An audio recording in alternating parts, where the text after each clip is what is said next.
Hola, reciban un cordial saludo de parte mía para todos ustedes. Bienvenidos a esta segunda parte en la que estamos haciendo una revisión acerca del cuping o las ventosas en la medicina tradicional china, de la tradición a la investigación moderna.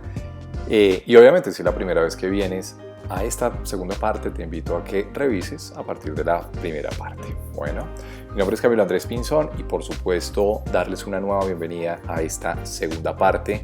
Espero que se estén animando. Estamos haciendo una revisión acerca de la teoría clásica, pero enfocado muy a la investigación moderna, explicándoles de una manera muy sencilla. Acá están mis direcciones, obviamente, de contacto para todos ustedes. Este canal que se llama Acupuntura para Párvulos.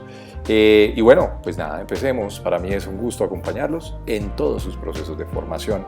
Y bueno, empecemos donde nos quedamos la vez pasada.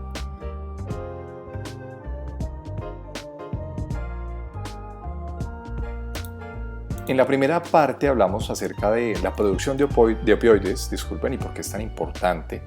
También las teorías que hablan un poco acerca de la microcirculación y cómo es la manera como se pueden alimentar precisamente las células cuando tienen una lesión a través de todos los procesos que se llevan a cabo con esta maravillosa técnica y milenaria técnica que es el cupping. Asimismo veíamos cómo se removían las toxinas intersticiales y la importancia que tiene también ¿sí? Al hacer esa movilización de toxinas para la salud. ¿Sí? Y hablábamos un poquito que las toxinas no solamente es aquello que comes, sino aquello también que piensas. Ya la medicina china nos traía un poco hablando de eso, hablábamos acerca de las teorías del estancamiento de Chi, ¿no? Continuando un poco, vamos a hablar un poquito acerca de algo que son las lipoproteínas de baja densidad. Imagínense ustedes, esto lo que les digo, yo no me lo inventé, no me inventé las ventosas y no me inventé todo lo que les estoy diciendo.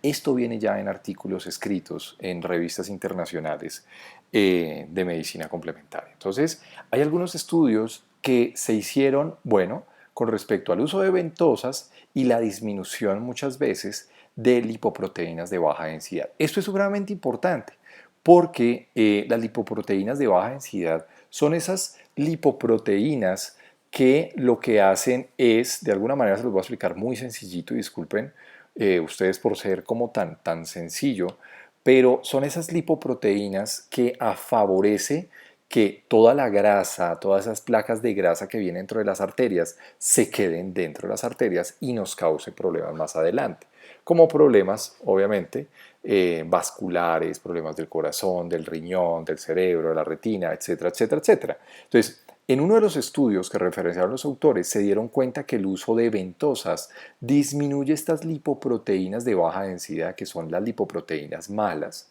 ¿sí? Y de esa manera hace que el organismo reaccione un poco más con unas lipoproteínas de alta densidad, que son las buenas, son las que como que son como esos carritos que toman toda esta grasa que está dentro de las arterias, ¿no?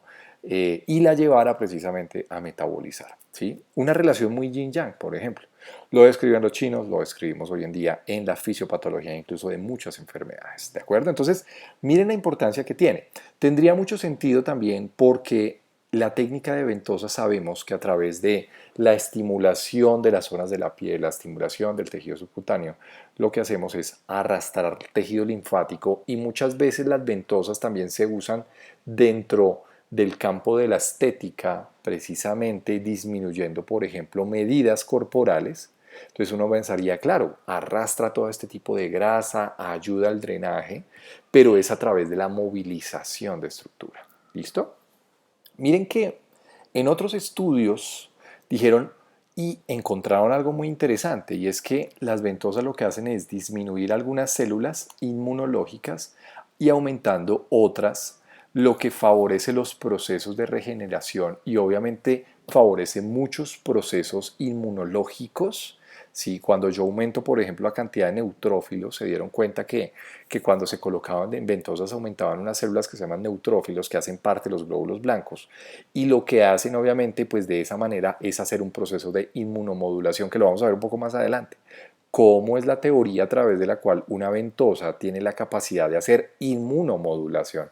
Que es bien interesante, porque uno diría, bueno, la ventosa sirve para el manejo del dolor. A mí me explicaron en la escuela que eso era para el dolor osteomuscular y ya, pero no, acá estamos viendo un poquito más al fondo y nos está mostrando precisamente que la ventosa sirve mucho también como proceso y precisamente de inmunomodulador. Obviamente, hay ventosas, si uno quisiera clasificar de una manera muy grande las técnicas de ventosa, independientemente, porque en la primera vimos que, y les contaba un poquito que uno puede usar una ventosa a través de una técnica manual con fuego, por ejemplo, sí, o sea, la técnica ventosa de fuego, o uno lo puede usar a través de una técnica manual con succión, entonces con una pistola se ponen en ventosas de policarbonato, en la parte más alta de la ventosa tiene como una válvula, entonces uno hace succión, que es otra posibilidad, y la otra posibilidad definitivamente es, hay ventosas que se pueden activar de manera eléctrica, por supuesto. Sin embargo, si uno quisiera clasificar de una manera muy general, ¿sí? Muy general, porque hay 12 técnicas diferentes para usar las ventosas. Uno podría decir, reuniendo esas 12 técnicas en dos, resúmeme esto en dos, Camilo. Entonces yo les digo, bueno, hay ventosas que se manejan. Entonces ustedes pueden tener una ventosa que es la húmeda, ¿sí? La húmeda y la seca, húmeda y seca, es así de sencillo. Entonces la seca es cuando ustedes prenden la ventosa y la colocan sobre la piel sin ningún tipo de problema. Y la ventosa húmeda, sí, muchas veces es esa ventosa que se coloca sobre zonas donde ustedes previamente han hecho algún tipo de laceración sobre la zona de la piel y músculo, tratando de, cuando ustedes hacen la presión negativa sobre esa zona, lo que hace es succionar una gran cantidad de sangre. Ese es, digamos, el principio terapéutico en el uso de ventosas húmedas, que obviamente tienen que tener un entrenamiento para usarlas, ¿sí? Y eso, pues estamos trabajando precisamente en formar un taller que se haga de manera presencial, por lo menos para el territorio colombiano en este momento, pero pues bueno, como estamos creciendo tanto, vamos a ver si, bueno, nos abren la puerta también en otros países, por supuesto, ustedes saben que yo he estado buscando también apoyo y obviamente hacer convenios de esta manera. Por el momento lo estamos tratando, estamos esperando un poco. Ahorita estamos en el mes de, bueno, hasta ahorita estamos empezando año 2021, ¿sí? Y estamos esperando a ver cómo progresa un poco esto de la pandemia, ¿no? Así que bueno, si están interesados, obviamente, más propaganda, escríbanme si están interesados en algún curso, si quieren ver la oferta de cursos que tenemos, por supuesto, con muchísimo gusto. Escríbanme, por favor. Bien, la pérdida de sangre, entonces cuando ustedes hacen ventosas, este tipo de ventosas que son húmedas, lo que ocasiona es una vasodilatación, o sea, que el vaso sanguíneo se empiece a dilatar, ¿sí? Eso es importante tener una dilatación, porque el hecho que un vaso, ¿sí? A ver, les voy a explicar muy sencillito. Este es la luz de un vaso, o sea, cuando ustedes cortan de una manera eh, bueno, de una manera, un vaso, entonces por dentro ustedes ven algo hueco del vaso sanguíneo, esa es la luz, ¿verdad? Y la vasodilatación pues precisamente hay dos movimientos específicos, uno que es la vasoconstricción, en la cual la luz del vaso se reduce mucho, ¿sí?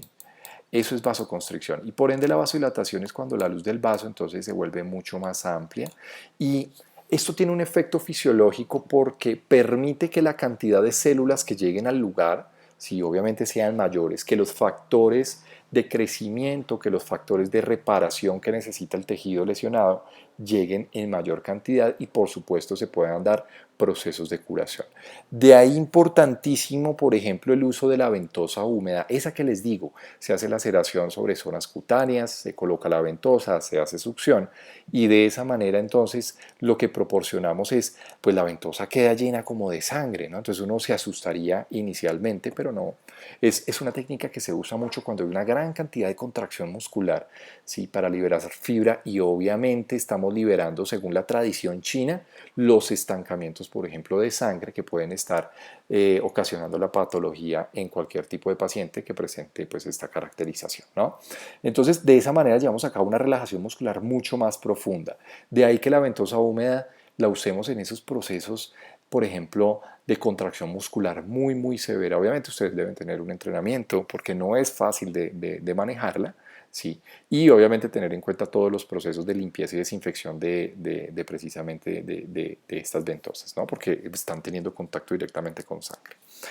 Bueno, Obviamente hay activación de sistema nervioso también. Cuando hacemos pérdida de sangre a través de la ventosa, se activan los mecanismos principalmente del parasimpático, que lo que me estimula es hacer más vasodilatación. Nosotros tenemos dos sistemas, uno que se llama simpático, otro es parasimpático. Son parte de un sistema que es el sistema nervioso autonómico, que a mí me regula, ¿sí? Todos los procesos que se llevan a cabo a nivel neurológico de una manera totalmente automática. De ahí que el simpático me haga, por ejemplo, cuando ustedes activan mucho simpático, se activa la vasoconstricción, pero la ventosa más la pérdida de sangre a través de este tipo de técnicas, lo que promueve es la vasodilatación. De ahí que lleguen todos estos factores de nutrición y demás a la zona donde yo estoy tratando y mejore mucho el dolor.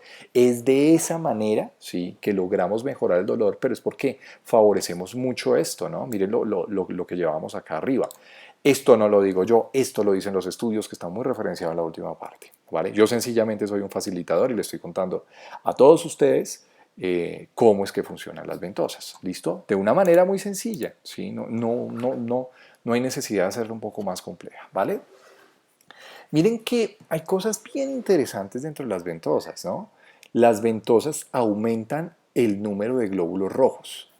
Hay unos estudios bien interesantes que hablan de esto. Obviamente hay que tener precaución con los pacientes que tienen mucha anemia, la manera como vamos a colocar las ventosas, porque no es igual para todos los pacientes. Hay unas condiciones muy especiales a tener en cuenta. ¿Listo? Entonces, tenerlo en cuenta. Hay estudios que hablan que aumenta la cantidad de glóbulos rojos, lo cual es fascinante. ¿Sabían eso? No sé si sabían, ¿sí? Pero es bien interesante porque no solamente nos quedemos en que funciona para el dolor y no sabemos cómo funciona para el dolor, pero funciona porque el profe en la escuela me dijo, porque el profe en donde yo esté estudiando me dijo, ¿sí? Porque eso mismo me pasó a mí. Pero ustedes saben que no nos quedamos con absolutamente nada. Bueno, muy bien. Drenaje de fluidos y toxinas, yo lo que les decía, cuando ustedes hacen el drenaje de toxinas, sí, también hacen obviamente la movilización de fluidos hacia sistemas como el sistema linfático y esto lo que proporciona es mejorar el ambiente celular, o sea, eso que hablábamos la semana pasada en la primera parte que se llama el intersticio celular, que es como el ambiente donde la célula generalmente vive. Entonces mejora mucho esto. Hay que entender un poquito, porque es que si yo mejoro el ambiente, la célula definitivamente mejora mucho. Entonces, la teoría celular de Virchow que hablábamos la semana pasada o en la parte pasada, ¿sí? Si este video ya se montó hace un par de meses después, y los invito a que se suscriban al canal si les está gustando este tema y obviamente recomiéndenlo si les gusta, es que si yo tengo lesión, o sea, si tengo ocupación, si tengo contaminación de las toxinas en ese espacio intercelular, la célula no tiene más que o se programa en apoptosis. Apoptosis es una célula que está rodeada de muchas toxinas, dice, no, pues sencillamente yo me destruyo solita. Entonces hace un proceso que se llama apoptosis, precisamente, o lo que hace es enfermarse, es así de sencillo y muchas veces hasta incluso puede entrar a procesos tumorales ya cuando la contaminación de todo el ambiente celular se hace tan agravado, ¿de acuerdo? Entonces, súper importante también tener en cuenta esto. La célula depende de su ambiente celular para que esté bien. Esas son teorías nuevas que nos ha traído todo esto de la terapéutica alternativa, que no importa si ustedes estudian terapia neural, homeopatía o lo que sea, todo se va enganchando en uno. Inclusive la acupuntura tiene que ver mucho con el sistema de matrix viviente. Eso se llama matrix viviente o tejido conectivo o espacio intersticial. Es lo mismo, ¿listo? Pero mejoramos el ambiente celular, que es lo más importante, ¿vale? Esto reduce el dolor porque produce eso que hablábamos como vasodilatación local. No necesariamente ustedes tienen que hacer una sangría para ocasionar vasodilatación. Eso es importantísimo tenerlo en cuenta. La ventosa solita ya por sí empieza a producir, mejora la microcirculación, mejora la vasodilatación, entonces dilata más los vasos sanguíneos y permite que lleguen más sustancias nutritivas a esa zona. Eso es importantísimo. Y obviamente lo hace a través de algunos neurotransmisores que los vamos a ver y algunas sustancias que en sí, cuando ustedes colocan la ventosa, ya se están produciendo. Como por ejemplo, uno se llama la histamina. La histamina está mediando procesos alérgicos muchas veces, sí, pero también produce vasodilatación de alguna manera. La adenosina, sí, que es importantísima, el óxido nítrico y la noradrenalina también mediando procesos de vasodilatación. ¿Ok? Entonces, tenerlo en cuenta. El aumento o la disminución de alguna de estas, eso se ha visto en algunos estudios que revisaron estos autores en esta parte ya investigativa. Entonces, miren lo interesante. Obviamente, estimula el sistema nervioso autonómico porque lo que hace es como regular. Entonces, acuérdense en que nosotros tenemos un simpático y un parasimpático. El simpático es ese sistema nervioso automático que se activa generalmente cuando yo estoy en situaciones de estrés, de mucho dolor, se activa muy alto, ¿no? Que es a la larga es muy nocivo. No es que el simpático sea malo o bueno, pero ya a la larga, cuando se aumenta tanto el simpático, empieza a ser muy nocivo incluso para todas nuestras células del cuerpo. De ahí la otra cara de la moneda, el simpático es lo más yang en este caso, ¿sí? Cuando yo estoy estresado activo simpático. La otra cara de la moneda viene siendo el parasimpático, que viene siendo todo lo yin, ¿sí? Que lo que regula, relaja, vasodilata, entonces mejora la perfusión. De ahí entonces que cuando tenemos desregulación, balance simpático vagal, así se llama, entonces, o sea, en resumen, lo que permite de alguna manera es regular esa disautonomía. O sea, ¿qué es una disautonomía? Cuando yo tengo el desbalance entre el simpático y el parasimpático. De ahí muchas teorías que tanto la acupuntura funciona así también, pero también, por ejemplo, por ahí tengo un tutorial que habla sobre los mecanismos de la acupuntura, bien interesante si lo quieren aprender, ¿no? Hay dos videos, uno que es muy sencillito, que le puse neurofisiología para párvulos, con biología de lo que aprendimos en el colegio para entenderlo muy bien, y otra que ya es para profesionales sanitarios, también está en mi canal. Pero lo que permite es desregular, o sea, es mejorar ese desbalance que yo tengo entre simpático y parasimpático. Y no solamente a nivel corporal, sino que muchas veces nos damos cuenta que la acupuntura, la moxibustión, incluso el uso de ventosas, relaja mucho a los pacientes también. Incluso puede disminuir esos niveles de ansiedad. Cuando yo estoy con un nivel de ansiedad muy alto, ¿qué es lo que tengo? Yo tengo un nivel del simpático que está aumentadísimo y necesito regularlo. Entonces, este tipo de terapias ayuda muchísimo, no solamente lo que les digo, a la parte corporal con respecto en este caso al dolor. Si yo activamos el simpático, tengo más contracción muscular, ¿sí? Me estoy cada vez más tenso. Eso es lo que hace, por ejemplo, el simpático, ¿sí? Más contracción muscular. El parasimpático hace la relajación, por supuesto. Esos son efectos, por ejemplo, de problemas como la ansiedad, el miedo y demás cosas. Pero fíjense que la terapia, como lo estamos viendo, la terapia ventosas, ayuda muchísimo precisamente porque mejora esta desregulación. Uy, no, no, no. Bueno, sí, ustedes saben, la falta de regulación entre el simpático y el parasimpático. ¿De acuerdo? Entonces, me ayuda mucho. Por eso, incluso hasta esos procesos de ansiedad. Por eso es que la acupuntura mágicamente a veces, cuando trabajamos ya varias sesiones con pacientes, mejora mucho esa cuestión de ansiedad. Que uno dice, bueno, desde la psique, ¿qué hice? De pronto no habíamos hecho tanto, ¿sí? Pero ya con este tipo de terapias le estamos colaborando mucho a nuestros pacientes. Bueno, obviamente, si yo regulo, por ejemplo, miren el efecto no solamente es local, sino el efecto es sistémico. Ojo con una cosa, yo estoy actuando acá sobre el sistema nervioso autonómico en la regulación de estos dos de una manera muy local, porque uno pensaría, bueno, es que colocar ventosas es muy local, pero entonces la medicina china, al igual que el resto de medicinas emergentes, nos está hablando sobre el holismo en el cual yo veo el ser humano como un complemento del todo, ¿sí? Y si yo estoy trabajando en una zona que tengo efectos de regulación del parasimpático y del simpático, lo tengo a nivel de todo el cuerpo. De ahí que, por ejemplo, lo que les decía de la vasoconstricción y vasodilatación. Si yo tengo mucha constricción, por ejemplo, a nivel arterial, yo con el tiempo puedo empezar a desarrollar, por ejemplo, enfermedades como la hipertensión arterial. Hay estudios muy interesantes porque es que acá nos vamos dando cuenta de algo, ¿sí? Hay estudios muy interesantes que dicen, mire, la regulación del simpático y el parasimpático con respecto a la presión, ¿sí? O sea, si yo tengo un efecto simpático en el cual yo hago una mayor presión de los vasos sanguíneos donde vaya la sangre, yo tengo un problema sostenido en el tiempo y eso se llama hipertensión arterial. Es así de sencillo. Entonces lo que busco es hacer procesos de vasodilatación de manera generalizada, tratando de contraponer, ¿sí? Esto es demasiado ¿qué? Entonces esto es una contracción muy fuerte. Esto en medicina china, bueno, tiene una naturaleza realmente muy yang, ¿no? Entonces necesitamos es suéltalo, suéltalo, suéltalo, ¿no? Entonces necesitamos entrar en tranquilidad, necesitamos entrar en balance simpático vagal, lo que ahí aparece, y eso es demasiado yin. ¿Listo? Que estamos hablando acá de la vasodilatación. Y hay estudios muy interesantes que hablan de la regulación que tenemos y que tienen pacientes en el manejo de la hipertensión.